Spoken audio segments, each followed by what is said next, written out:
All right, welcome back, ladies and germs. Okay, so here is what we have got for the next problem. Okay, so we are in section 2.1, and I'm going to do one problem just right out of the homework. There's just not a lot of problems here. So, satellite dish is a precise mathematical shape, a parabola, because that's what we're doing in chapter 2. We're talking about parabolas. So, parabolas are shapes that do this. So they, in other words, they open down or they open up.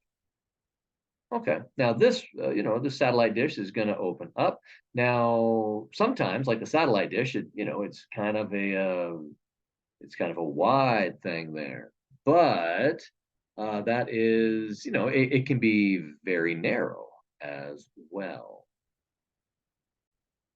Okay. So, anyway, so it says the scale drawing of a cross section of a 28-foot wide parabolic satellite dish is shown on the graph where each square is 1 foot by 1 foot.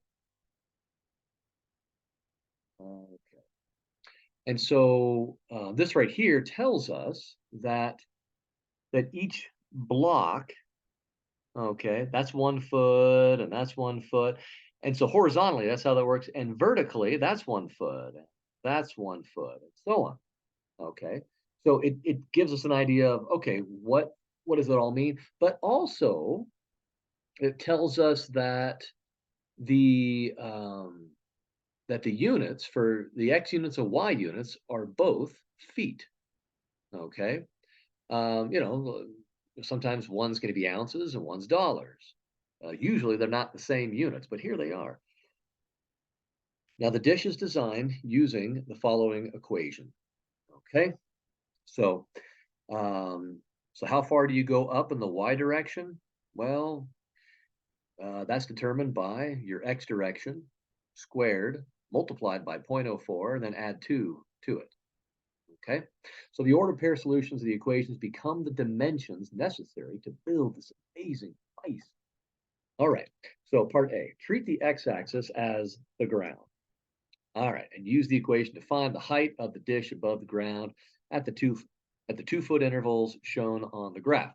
So this is the ground, and so down here below the x-axis, you can ignore that because that's under the ground, and we're not going to go there. We're not, digging graves or anything.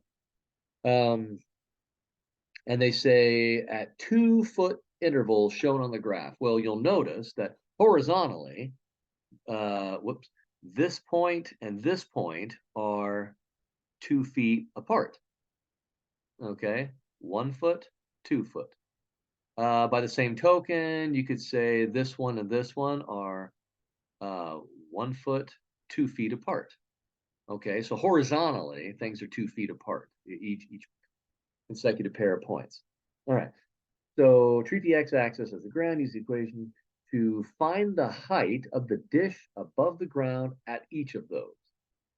All right, so you can have the calculator do this in a really easy way, um, but that requires me showing you some other stuff. Showing you the input output table. I'm not going to do that.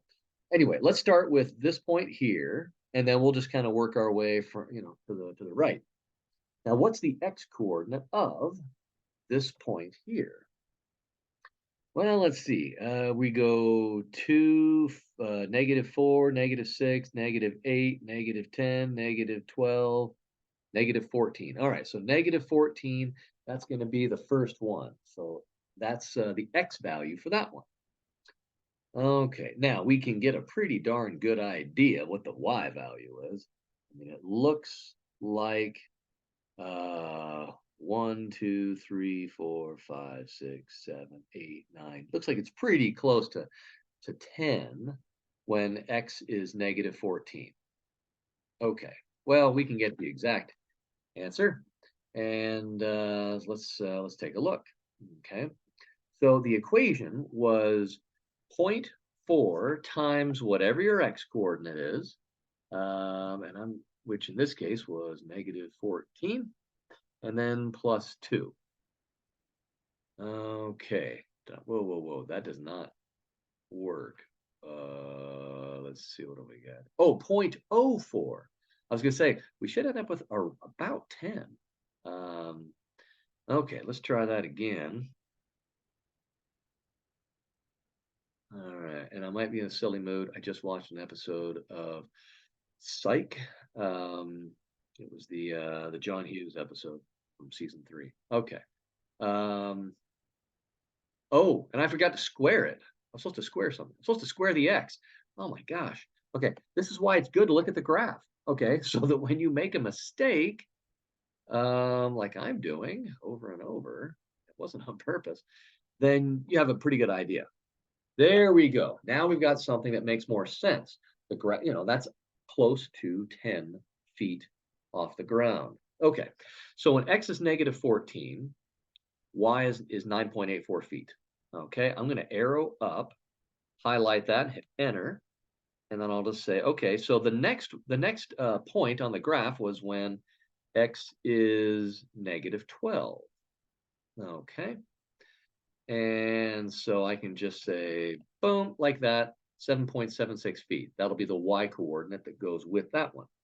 And then um, you can arrow up and you can say, all right, the next one was, because again, they're 2 feet apart. So the next one is going to be 10 feet to the left and 6 feet high.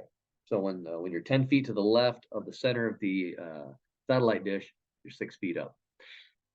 And then you just keep going until you get to the last point on the parabola. Now you'll notice that as you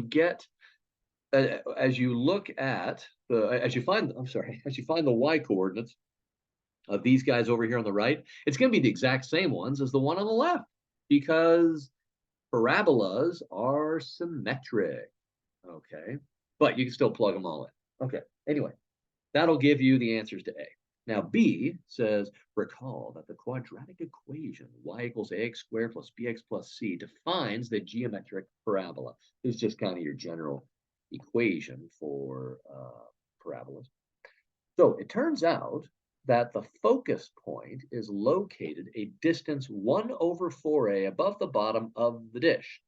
Find this distance for this satellite dish. Okay, this does pop up in the homework just a little, not a lot. We're not making a big deal out of it, but I did want to include. Okay, so I here in my video. So basically, they're saying go find 1 over 4a. Okay, well, there's 1 over 4, and then times, and then I got to multiply that by a, 4 times a.